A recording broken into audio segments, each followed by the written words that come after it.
कल कांग्रेस पार्टी की कार्यसमिति ने एक आश्चर्यजनक और देश विरोधी फैसला लिया है। उन्होंने अपनी पार्टी के 37 के रिजोल्यूशन को फॉलो करते हुए महान वंदे मातरम गीत के 2 ही छंद गाने का फैसला किया है। मैं इस समय पर पूरे देश को याद कराना चाहता हूं कि 1937 में कांग्रेस पार्टी ने मुस्लिम अपीसमेंट के लिए वंदे मातरम के 2 टुकड़े कर देश के विभाजन की नींव डाली थी और वहीं से 2 राष्ट्र के सिद्धांत को ताकत मिली थी और अंततोगत्वा देश का विभाजन हुआ और पाकिस्तान का जन्म हुआ था। आज जब वो ऐतिहासिक गलती को वंदे मातरम के गीत के प्रागट्य के 150वें साल में नरेंद्र मोदी सरकार ने सुधार कर बंकिम बाबू की ये अमर कृति को पूरा गीत गाकर राष्ट्रीय एकात्मता को फिर से एक बार सुदृढ़ करने का प्रयास किया है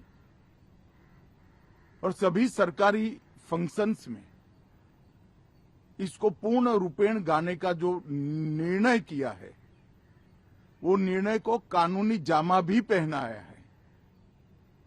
इसकी अवहेलना करने का कांग्रेस ने कल निर्णय किया है।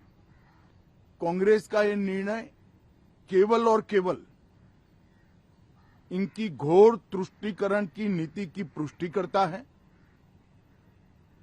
वोट बैंक के तुष्टीकरण के लिए उन्होंने स्वर्गीय बंकिम बाबू के इस अमर कृति का न केवल अपमान किया है, वो लाखों शहीदों का भी अपमान किया है जो वंदे मातरम का नारा लगाते लगाते देश की आजादी के लिए फांसी पर चढ़ गए, जिन्होंने कई साल जेल में काटे। आज कांग्रेस पार्टी 1937 का अपनी पार्टी का रिजोल्यूशन मान रही है और पार्लियामेंट के एक्ट को नकार रही है।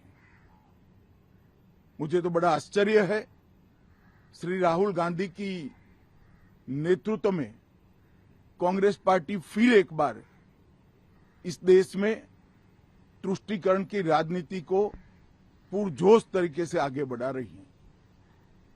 मैं देश की जनता को अपील करना चाहता हूं कि एक बार इस देश ने गलती करी थी वंदे मातरम के 2 टुकड़े होने देने की और एक गलती के गंभीर परिणाम हमने भुगते हैं।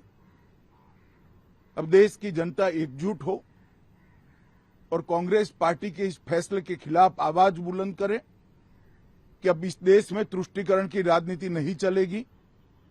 ये आजाद देश है। आजादी के 80 साल के बाद 1937 में जो फैसला कांग्रेस ने किया था, जिसको नरेंद्र मोदी जी ने सुधारा है, उसके सामने का कोई विरोध इस देश की जनता नहीं सहन करेगी।